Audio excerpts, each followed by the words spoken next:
Good afternoon. The main speaker of today is Lord Meghnad Desai, who has been already introduced, but I just think I will just stress a couple of aspects about this outstanding economist's long career and distinguished career, which needs some, which can probably deserve some repetition. He was associated for 38 years with the London School of Economics, where he was a professor of economics and director of the Center for the Study of Global Governance. He retired as Emeritus Professor of Economics and was made an honorary fellow of the London School of Economics. He joined the British Labour Party in 1971 and was elevated to the House of Lords in June 1991. Meghnad Desai's research spans over 50 years in a broad range of subjects concerning the impact of the private sector and the state in development and Marxian economics, including globalization and market liberalization. Now, why I mention this again is I think these are all very salient subjects today which are attracting a lot of attention from not only economists but from the informed and curious layman, from the citizen. So I would like to frame the discussion today against the backdrop of major changes taking place within the discipline of economics, changes which are probably, in my opinion, long overdue and which have not happened so far, and economics has been sailing on as if it is like it is this positive science which is studying some very abstruse phenomena, while the world around it has changed all out of shape. I think finally, even economists have begun to realize that that kind of ostrich with the head in the sand outlook is no longer possible, no longer sustainable, and fundamental questions have to be asked. It is in this context that we must see, frame the discussion of which we are having today, which is about the book which was written by Professor Meghnad Desai with the title, The Poverty of Political Economy. And a word about that, I thought it is very interesting because in this book, he opens with a very detailed discussion of the famous work of Adam Smith, and who is most famous for his book which had the title The Wealth of Nations. And that was published in 1776. The same year when there were some minor developments like the United States breaking away from Britain and declaring independence and several other events like that. So, more than 200 years later, we have this book which has come saying the poverty of political economy. Actually, about 50 years ago, Guna Myrdal, another famous economist, wrote a book, The Poverty of Nations, Asian Drama, an inquiry into the poverty of nations. So that's very interesting that within 200 years after Adam Smith wrote about the wealth of nations, another great economist writes about the poverty of nations. So I'll start with my first question to Professor Desai is, at the end of a long and distinguished career, when he had actually left active teaching and research in economics, what prompted him to write this book, The Poverty of Political Economy? Thank you, Balagopal. It's a great pleasure to be here at the Kerala Literary Festival, and thank you all for coming. My motivation for writing this book, as very often happens in economics, to do economics you only have to look at the world around you. and questions come and strike you. You don't have to be in a library. When the COVID pandemic broke out, across the world, in the richest to the poorest countries, there was a similarity of people who were at the back of the queue and who suffered the most. They were the women, elderly, migrants, people who were working away from their home, ordinary people working. Be it America, be it UK, be it India. In India, you had people walking from Delhi to Bihar, all the way. Why? Because they were unemployed in Delhi, not likely to get employment. They were, of course, citizens of India. But they actually had to go back to their village to register their claim as a citizen. No rich person has to do that. Anyway, so question was, I asked, now how is it that after all these years I've been doing economics, I've been hearing a constant thing. Sound economic policy involves in balancing the budget, which normally means cutting the money for the unemployed as soon as you can, and then giving tax cuts to the rich. Because when you give tax cuts to the rich, your economy grows better. So give money to the rich and take it away from the poor is sound economics. And the question is, how did this idea come about? How did we actually get into the psychology of regarding being kind to the rich and nasty to the poor as sound economics? So, I was, in lockdown, confined to my house. I had a lot of books to read. So I thought I'll go into the history of economic thought and find out. And so, one starts with Adam Smith, what else am I going to do? And, I was not surprised, but Adam Smith is a very generous person. Most people who talk about Adam Smith don't know what they're talking about. He had great sympathy for slaves, for the poor people, and he very much wanted, his whole book about the wealth of nations is that the wealth of a nation comes from the productivity of its workers. And basically what you want is workers to get better life so that they can create more wealth. And it's a very different Adam Smith from what it comes to. It's after that, after he dies, and he lived from 1723. This is the 300th year of his birth, and died in 1790. 1789, the French Revolution breaks out. And then suddenly Europe becomes a much more troubled place than it used to be. And in England, there is this big fear of the mob. The Bastille prison have been smashed in. The French citizens are demanding the end of monarchy and more democracy. And so the fear comes into England as well. Anyway, at that time, the British Parliament, the House of Lords, which was hereditary, House of Commons, which was elected, the electorate was 2% of the total adult population. Just 2%. Because you needed to pay so much tax to qualify to be a voter. There was a property qualification. So that parliament is not going to worry about the poor. That parliament was more worried about the rich than the poor. And writing about the troubled times at the time, there was inflation.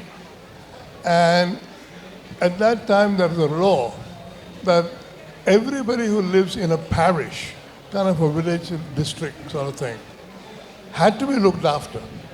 So if you were disabled, too old to work, a widow and so on, you lived off the parish charity. But if you were a worker, a male worker, you got a wage which will take care of your family. So a worker was worth his wage, and the wage was enough to feed the population for his family. Inflation happened, and the wage did not go up.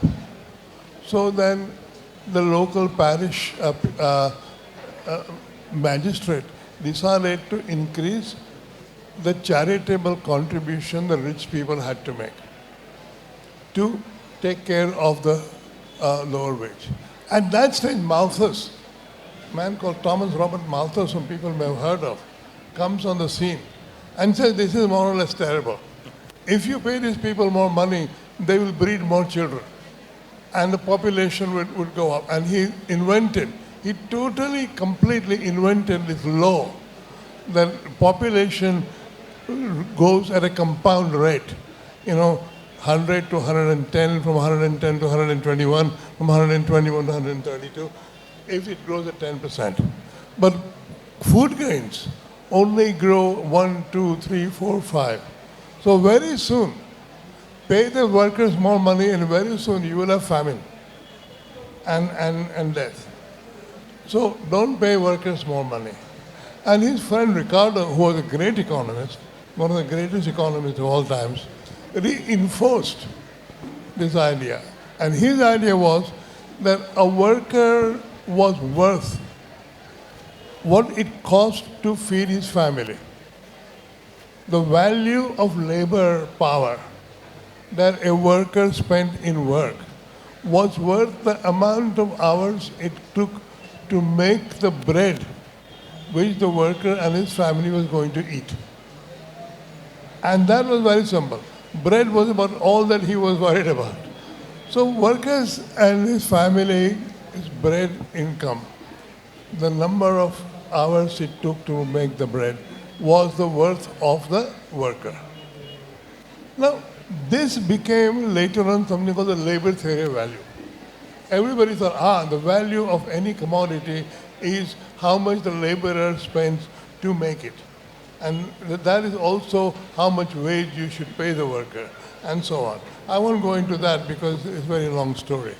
Now, the interesting thing about that is, at that time, there was only 3% of national income being paid on poor rates. 3%. And Malthus and Ricardo, and I quote them saying, you go on like this, it won't work because even if you tax 18 shillings out of every pound a rich man makes, you will still not improve the workers' lives because the workers will put the price of everything else up, they'll breed more people, and the real wage will not increase because it's impossible for the real wage to increase, because that's what the trouble with the poor. The poor don't know what is good for them. So don't pay them more money. But if you have a state has incurred a debt to fight a war with Napoleon, give us back our interest on the debt and pay back the debt to us because we rich people are worried about our debt. So suddenly, this became economic orthodoxy, that wages must be constant, they must not increase, because if you increase wages, population goes up or inflation happens, and you must not have government debt. Now, what I do in the book is I trace this prejudice to the politics of the day. The politics of the day in which only 2% of the population had all legislative power. People started agitating for an extension of the vote from about 1815 onwards to about 1920s. It took 100 years in Britain for universal franchise to be established, where both men and women got the vote at the age of 21, which is that in those days, the adult age. Now, 100 years of struggle of the politics of voting is basically what changed economics. And economists have not been aware of this. It was a pressure coming from the people asking for different questions about what is the state for, what is the state expenditure for, why are we not doing something more for the voters who are by and large poor and not the few who are by and large rich. And that, you come to the 20th century and there is a new economics. There's a man called Pigou, Arthur Cecil Pigou, who was a professor at Cambridge, a bright student, best student than Alfred Marshall, another great economist had. And Pigou explicitly said, the purpose of economics is to see that the maximum welfare is achieved, and the maximum welfare achieved by knowing that the share of the poor in total income is adequate. He said, don't just look at per capita income. Look at what is the share of the poor people in the total income to judge whether a country is rich or not, whether a country promotes welfare or not. Don't look at total income, don't look at per capita income. Look at what is the share of the poor in total income. That is the test of quality. And try and redistribute income away from the rich to the poor. Well, of course, that idea can't go very far. So what happened in economics was another idea came around just about that time from Keynes. And Keynes changed the focus of economics, not on redistribution, but on full employment. He said, the problem with the economy is too much unemployment. And we spent 50 years debating Keynes and inflation and all that. All that is all over. We know all that, and in 2008 we had a fantastic financial crash, and we've forgotten about all that. I should say, in the financial crash, 2008, everybody who had been talking about controlling money supply forgot all that and paid the rich people whatever money they needed to save them from bankruptcy.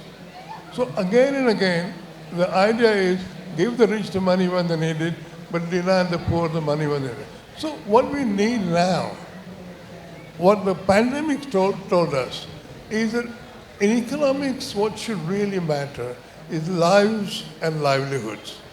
We have to run the economy in such a way that lives are protected and livelihoods are protected. And we must devise an economics which keeps that focused on lives and livelihoods, which means health, longevity, ability to go on living a good life, no matter what your income level is. You should be able to achieve your full potential. You know, poverty is not just a matter of how much bread you eat. Professor Desai, may I interject here? It's a matter of life. Yeah. Okay. I've told him to stop me if I talk too much. He has given me permission to interrupt once in a while. No, why I just wanted to, because I think Professor Desai has already given a very beautiful kind of picture of what he has attempted to do in the book.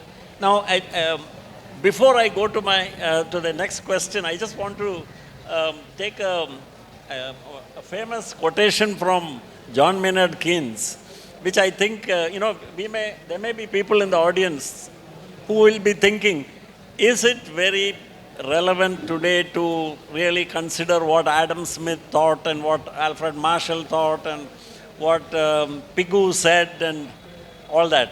So there's this famous quotation of Keynes which is really worth reminding ourselves. It goes like this.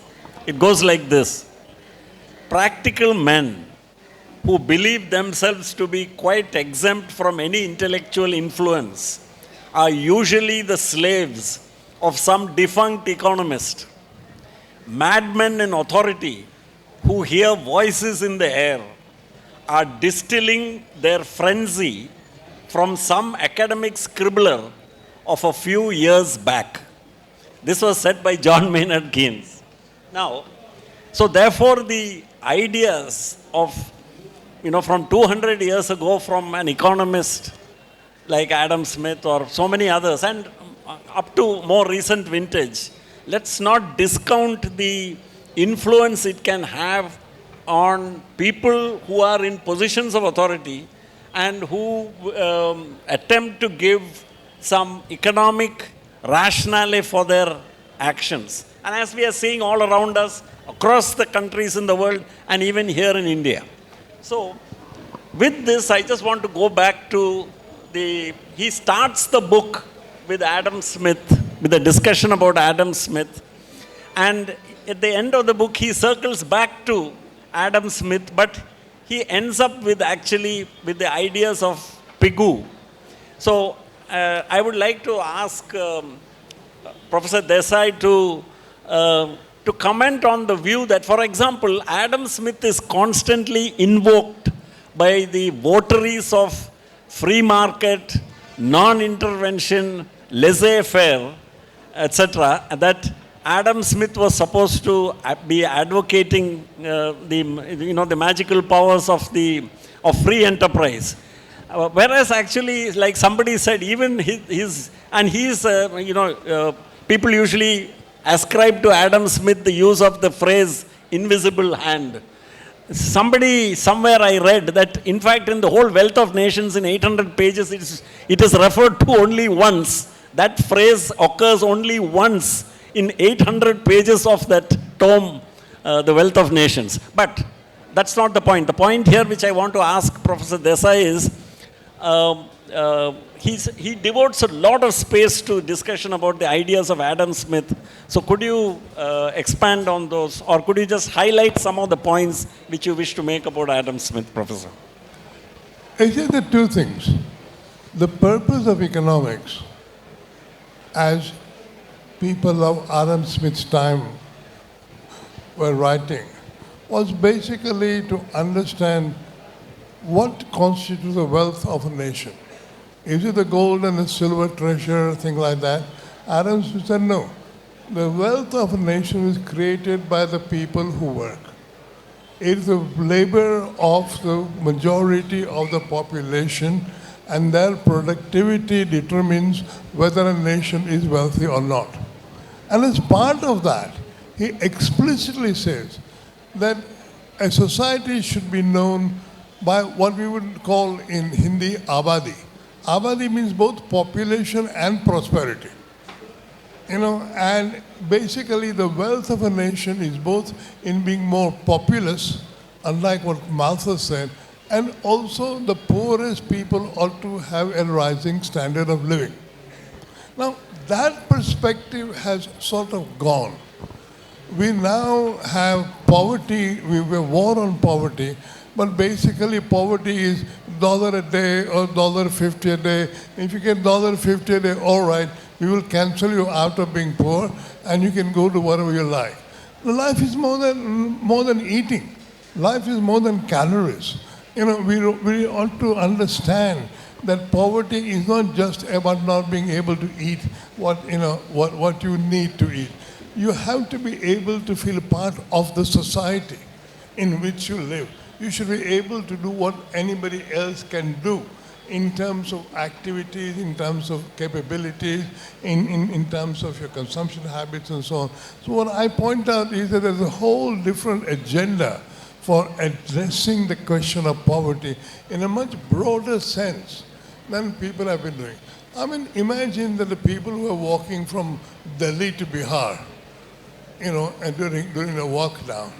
I mean, how could a society which has brilliant infrastructure, railroads and buses and everything else, make people walk 200 miles for getting money when they're unemployed? Why can't we devise unemployment benefit for them at the spot? What's wrong with why do they have to come back and claim Manrega in the village? Why? Because being poor, they have no other existence except being member of that village. They may go 300 miles, but they still belong to that village. They're tied down by that village because they're poor. Now we have to get over that idea. So one thing I do is I propose a way of judging society in terms of life expectancy, but also how many years any of us have got left to live. There's a way of calculating that. And then when we live in that society, what would the average income corrected for inequality? Per capita income may be large, but if inequality is large, then you and I can't expect as much income as somebody else. So let us judge a society by the length of life people may be able to live and the kind of standard of living they would have. If you can get that measure, that will judge whether a society is good for its people or not good for its people. No other growth rate or anything else counts for very much. You have to judge a society by how well it delivers good lives and good livelihoods. That's very important. So from here, actually, Adam Smith, as Professor Desai expounds in his book, he was talking about production, about value creation. And then very soon after him came Ricardo, who moved the focus to distribution. So it was not the creation of value, but the value that has been created, how is it distributed? Is it, So he moved from a very much vaster canvas to something, and you have made many observations in the book about that he was a very dry, precise person who liked to deal with measurable quantities, etc. So maybe a combination of both Ricardo's nature and character plus his inclination to go for measurable points led to the methodology he chose, etc. So, but in the book you highlight the fact that actually economics went through a very fateful transformation, a change of emphasis. Could you kindly expand on that, Professor Desai? Yeah, you see, basically what the pandemic taught me, and we taught all of us, is that we all have to look after everybody else in the society. It's a joint operation. If people are lonely, if people are infected, if people are affecting other people's lives, it means we are all in this together.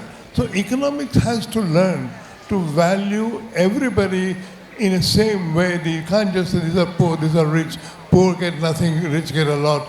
We have to not worry about total income growth or total income and things like that. We have to say, what is the average person's life worth? How long can he or she live? And are they going to have a healthy life? And are they going to have enough average income to be able to spend? That is what economics should be about and not about anything else. So I want to say there is that kind of information available in economics, and there's a lot more work to do there, and we really ought to change the focus of economics to lives and livelihoods, because that is what we call value, has to be measured in terms of how well we preserve lives and livelihoods. Okay? Thank you. So people may want to ask questions. We'll just go to the questions after this. So just a couple more from me, and then after that I'll open it out to the house. On this subject itself, when Ricardo goes on to make some statements which you mentioned about taxation, where he says, talks about the undesirability of transfers to the poor, and his concern about these transfers taking place to the poor was probably on Malthusian grounds, that they will then breed and population will increase, and this mismatch between the growth of population and the growth of food supply will get more complex and will lead to all kinds of disasters. But this is very ironic today, because even at that time, not only today, even at that time, Ricardo was not averse to the state paying off war debts so that the bankers were repaid. He was not averse to that happening, but he was deeply concerned about transfers to the poor.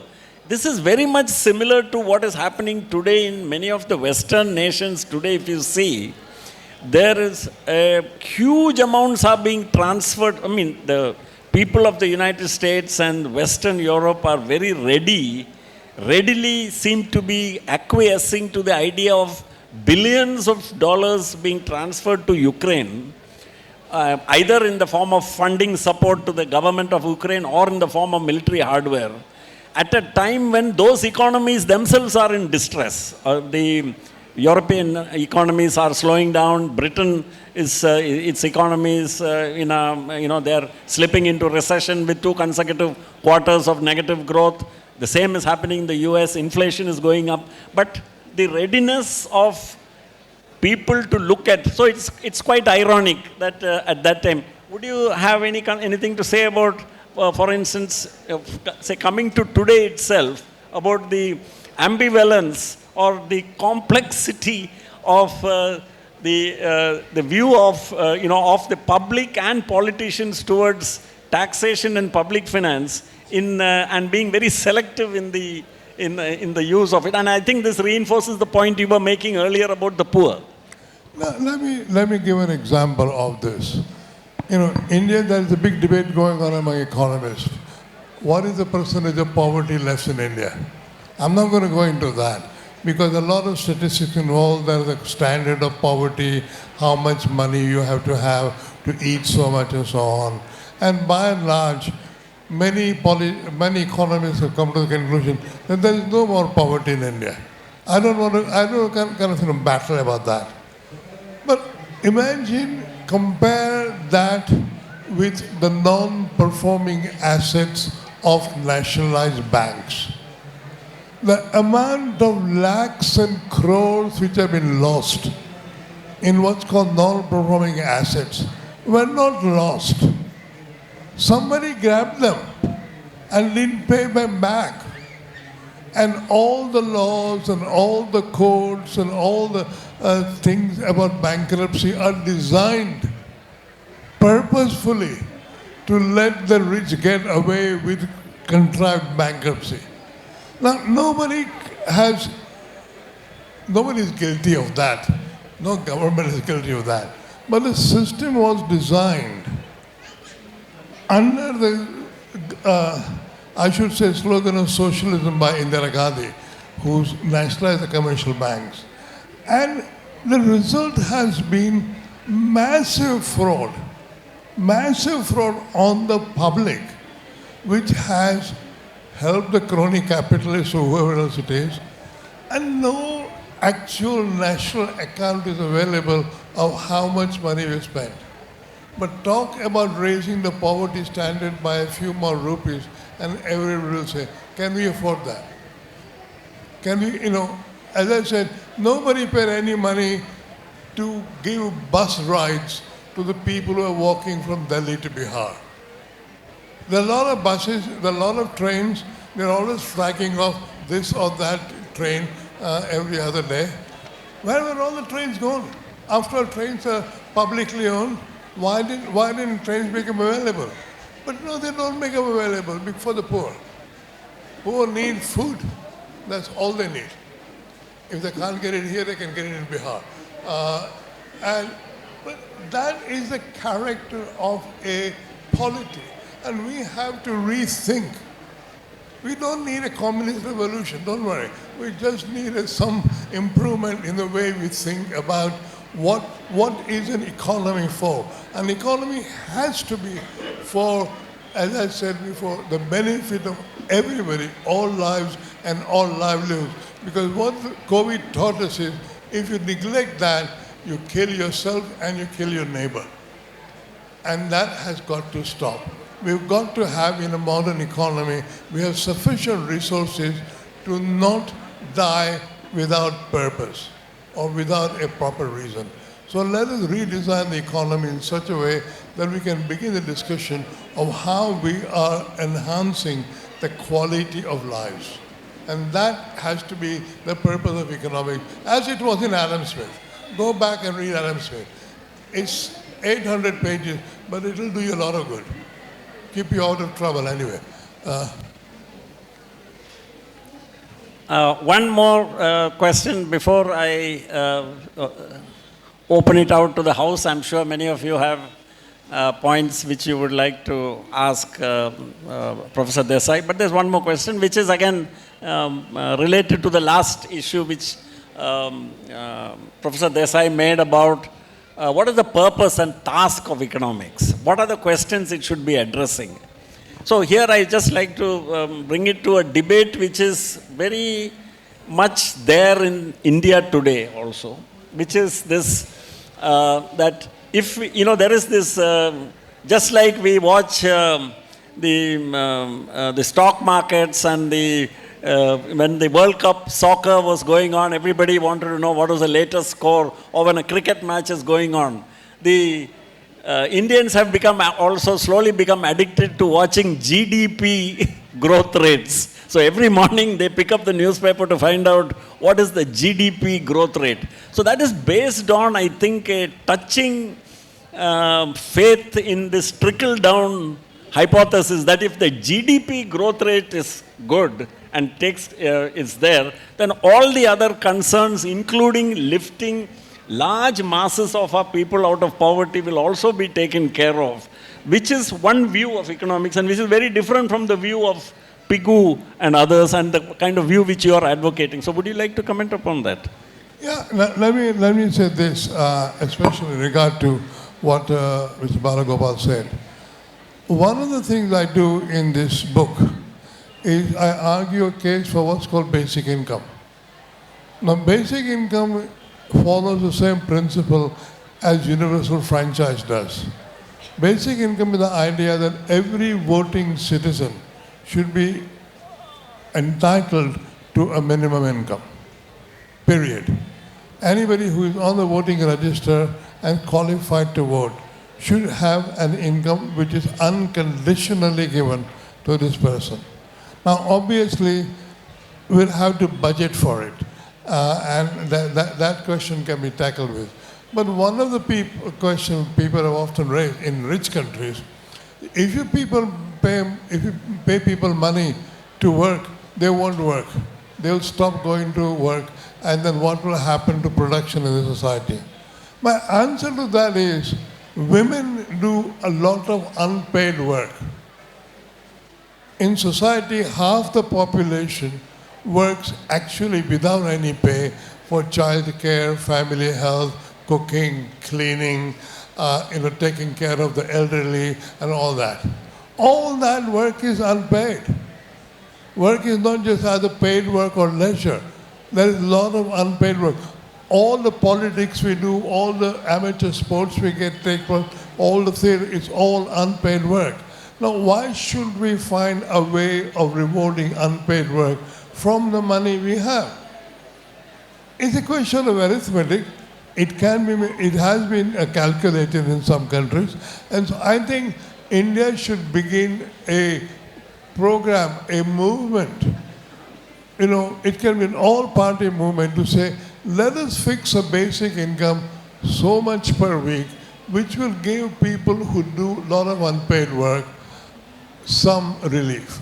And my proposal in this book is, first of all, to pay only women voters the basic income. Because they do the unpaid work. We know they do the unpaid work. You don't have to carry out any survey anywhere for that. It's true, more or less. 99% of unpaid work is done by women. So why not pay women a basic income? And, as long as they are on the voters list, whether they vote or not is different. That would fundamentally change the distribution of income in the country. It will fundamentally change the balance of where the money goes. And I think if we could start with that, that would be a real revolution in how we think about incomes and about poverty and about work. Because remember, there's a lot of unpaid work going on as well. So I think now it is probably there are enough ideas out there, enough questions bubbling up, and I see hands going up. So will somebody hand around the mic, please? One of the volunteers? Will you please hand around the mic? I think you can start with this gentleman here in the front row. Thank you so much, Professor Desai. Am I audible? No. Hold it close. Hello. Yeah. So thank you so much, Professor Desai. Now, your journey with Adam Smith, you mainly talk about wealth of nations, but not a theory of moral sentiments so far in this presentation. My query is that how do we bring a theory of moral sentiments in conversation with wealth of nations, but in a much more open way? Now, in theory of moral sentiments, Smith talks about impartial spectator. But that modality of impartial spectator, is it adequate? or it needs to be a kind of a spectator which is also involved? My second query, if I may, is that your journey with critique of political economy, mainly of the Ricardo variety, but how do you engage with Marxian critique of political economy and its limit? And finally, since you have written also on Bhagavad Gita, my query is what kind of possibilities of a reconstructed economics should emerge by dialoguing not only with the Western tradition, but also many traditions of the world, including Gita, which talks about Lokasangraha. So how do we bring a Lokasangraha perspective to your proposal of welfare economics? Okay, let me say, I'm not going to answer the Bhagavad Gita. I haven't got the time. It will take me 24 hours to answer about Bhagavad Gita. We'll leave Bhagavad Gita out of this. Adam Smith, I think there's a great misunderstanding among people that the theory of moral sentiments is opposed to wealth of nations. I explain in my book very carefully how theory of moral sentiments and wealth of nations are about the same problem. The theory of moral sentiments was written on the very simple question, suppose there are no regulations in this world, how would trust be established between, say, buyer and seller? You know, how do we fulfill promises we have made, right? Now, until then, God was going to punish you, and so you had to behave yourself. In the 18th century was the first beginning of enlightenment, and people said, but suppose God is not there, what are you going to do? How? So theory of moral sentiments, which I have read many times, and I know very distinguished people think that the good Adam Smith wrote theory of moral sentiments and the bad Adam Smith wrote Wealth of Nations. That's rubbish. I can tell you it's rubbish, I've written about it. Basically, theory of moral sentiments, how does an unregulated society govern itself so that trust can be established between free individuals? And the result is the working of the market, which does not require regulations. And so at the bottom of the working of the market is the theory of moral sentiments. The spectator, the impartial spectator, tells me, don't cheat on the promise you have made to this person, pay up your debt. That is the impartial spectator telling me not to indulge in selfishness, not to be selfish, but to serve my self-interest. There's a difference between selfishness and self-interest, which is why Adam Smith says, if you want to have good done to you, if you're going to protect your self-interest, rely on other people's self-interest to do you the service. Unless you do that, there is no market. And the markets were new things in the 18th century. We are now used to it, but they were not markets. So that is the whole point.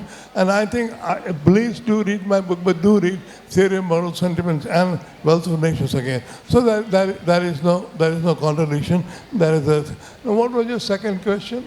Something? You asked me 3 questions. Yeah, Marx. Okay. I tell you, I didn't want to get into Marx because I've written a lot on Marx. I've written 3 books on Marx. Marx in Economic Theory, Marx in Economics, and a book called Marx's Revenge. I dealt with that. Basically, what it turns out, and I haven't got time for that, basically Marx got Ricardo wrong. And what Marx wanted to prove, which the profits come from exploitation of labor, by explaining the difference between exchange value and use value of labor power, even they were able to prove. I mean, we have proved it several times. But you see, my view is that the whole labor theory of value is a fetishistic account of human lives, and we ought to reject it.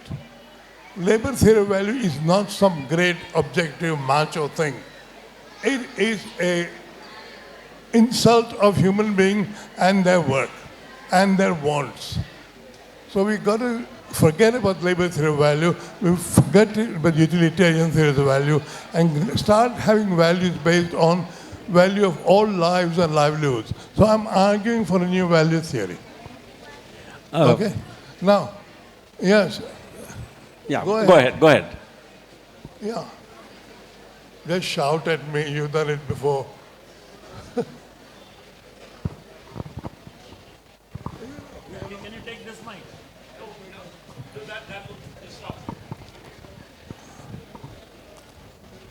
Come on, just tell me.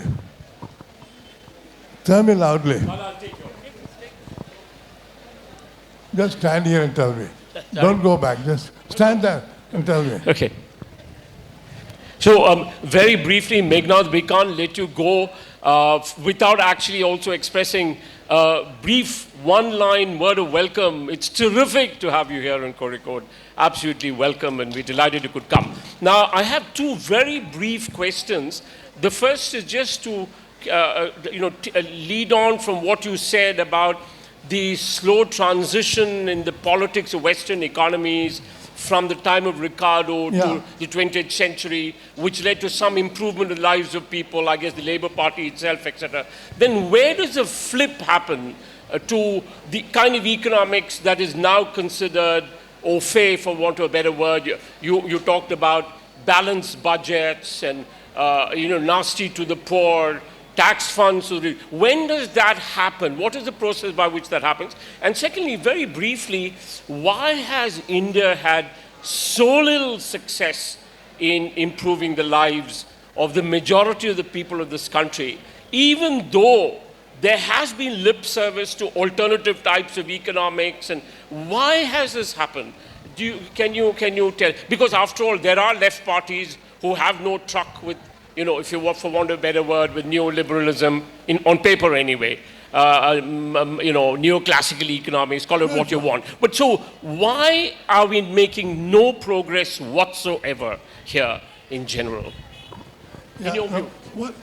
Remind me more of the first question. The first question is, you talked about the politics which led in Europe to an improvement in the lives of the people. And I said culminating in Britain, for instance, in the Labour Party. Then where does this switch happen? Thatcherism and now? It is basically what I say in my book is that politics determine the change in economics. I have made it stand on the head. I have made Marx stand on his head, as it were.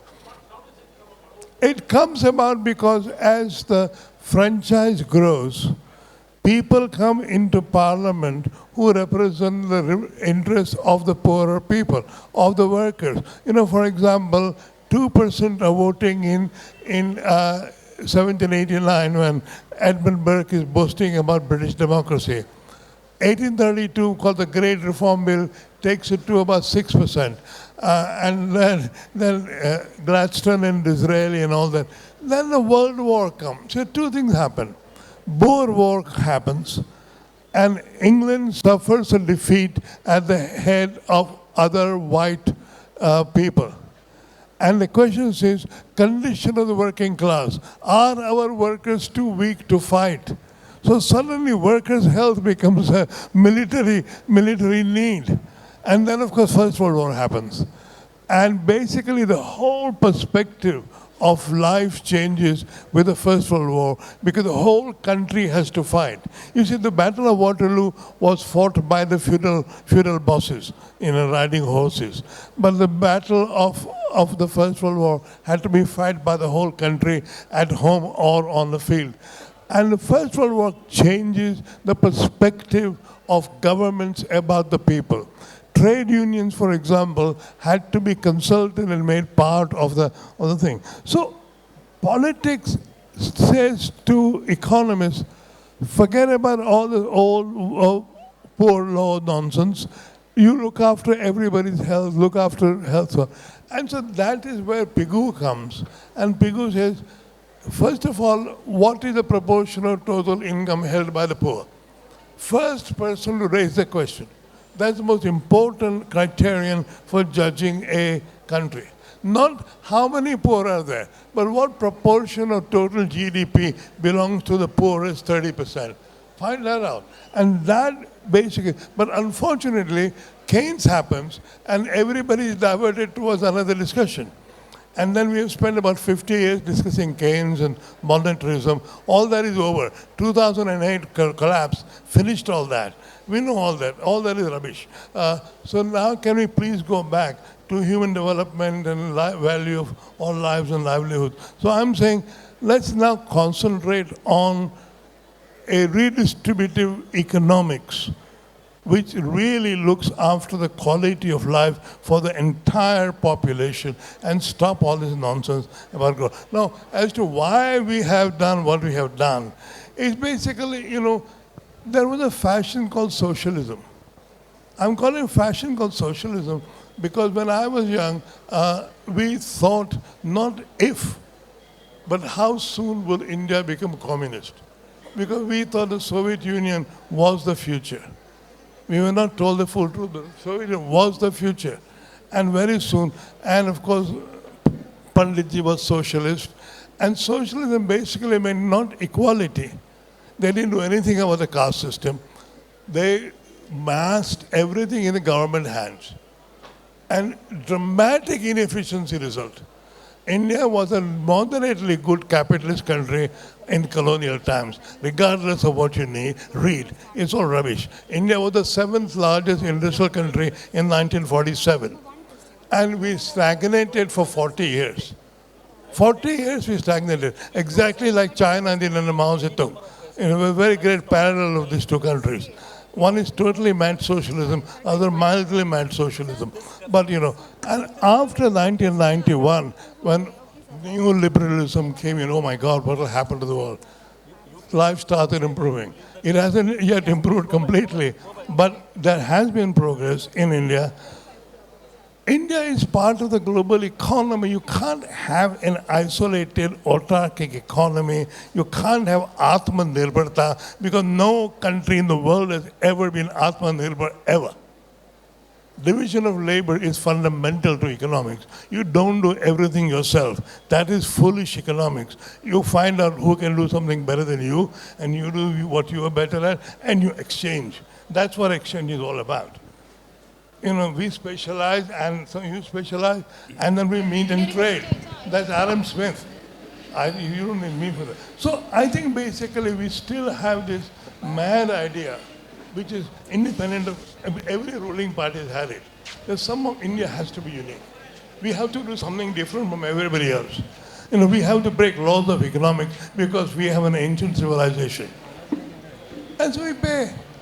Because the people who are in the policy, they don't pay the price. The price is paid by the people. Price is paid by the bottom 300 million, 400 million people. It's not paid by the top 1 million people. It's very simple. And it's not a party thing. Every party has got it wrong. Because we still believe India is a socialist country. It's never been. The first principle of socialism is equality. We will never pursue equality, ever. You can't have a caste system and say this is a socialist country.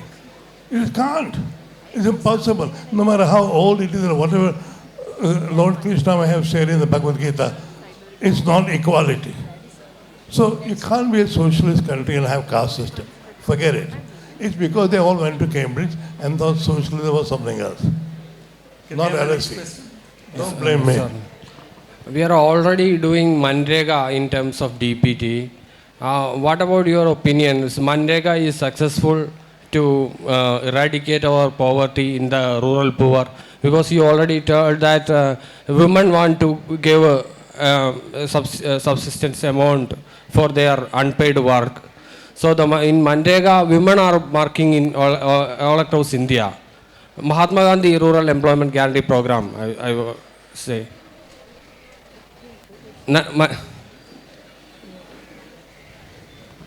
Manrega is very minimal. Manrega is a very good thing. I wish Manrega was available in urban India. If Manrega had been available in urban India, those poor people wouldn't have to go from Delhi to Bihar. Manrega is a very nice idea. Give everybody a guarantee that you will get 100 days work, right? Why? Because the poor have to work to live. Poor can't be given money without working. it's very interesting prejudice.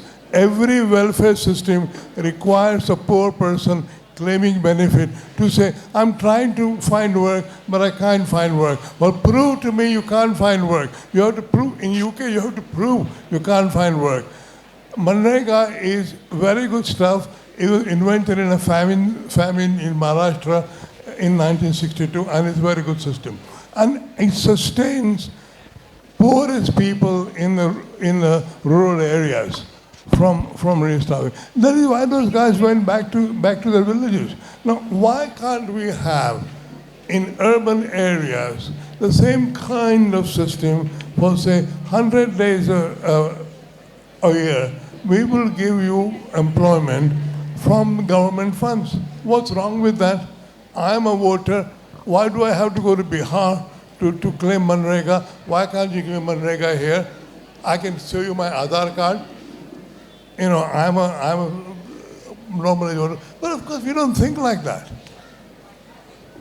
Yeah, okay. So just a minute. We have just enough time for two more questions. So this is just this one, and then one more question here. And we'll have to unfortunately stop. Yeah, please go ahead. Thank you. Please be brief. Professor Desai, I have a question regarding the last point you made regarding redistribution of wealth. Government role in redistribution of wealth. We assume that government is benevolent, but what we see in redistribution, especially for welfare program, is that they take the money from other welfare program and redirect to the new welfare program. Do you have any thoughts on it? Last part. Could you repeat your last sentence? What government does with new welfare program is that they redistribute money from an existing welfare program to a new program. That's what we are assuming, that government is benevolent, but rather they just adjust between welfare programs. Do you have any thoughts on it?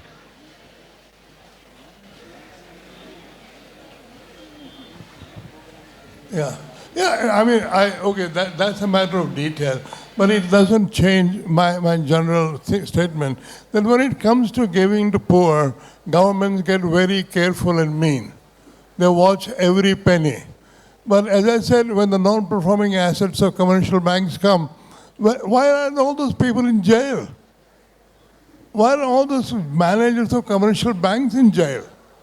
I mean, how much money has been wasted in the country?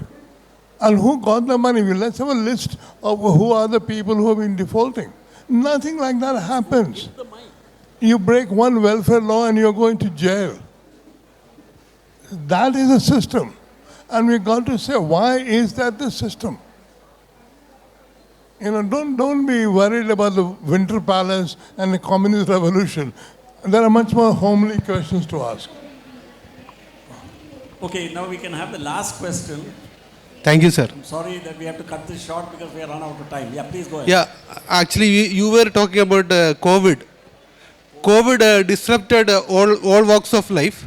But what we see that actually there is a, that transfer of wealth from poor to the net worth. I mean that, crony capitalists world over, not only in India. So what it means, especially in India, if you see, you were talking about that write-off, loan write-off.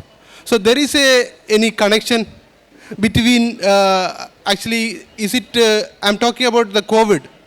Actually, is it, there is any theory? I mean that conspiracy theory. Is it manipulated?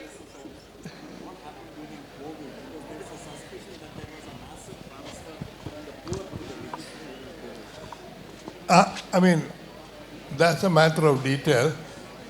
Somebody will have to do the research. I'm not going to do the research. My book is a reaction from the British and American data as to what has to be done. But, transfer from the poor to the rich goes on all the time. That's the economic system, unless you take care. You have to do countervailing measures to make quite sure.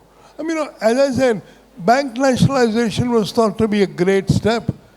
All it did was it lined up the pocket of crony capitalists who were friendly with the ruling party. How many years it took before anybody found out? the amount of losses made are absolutely phenomenal. Nobody knows how many losses there are. You could build, 105 Taj Mahals from the amount of money lost. So, that's the way national income accounting happens. It just happens to be the case that you look at budget deficits when the budget comes out, but you don't examine how much money was lost in non-performing assets.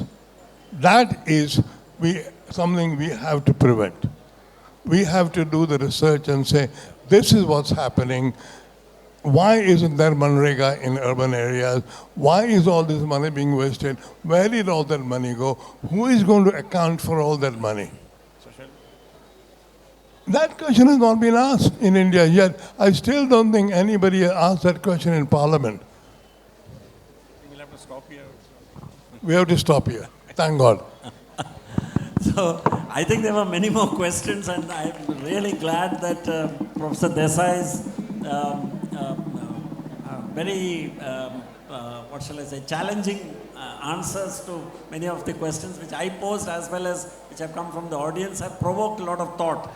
And I feel that what has happened, like I mentioned right at the beginning, as by way of conclusion, I just want to say, this book of his was prompted by, I think, what has been happening in economics and has been long overdue in economics. It's a real re-examination of what is economics all about. What are the kind of questions it should be seeking answers to?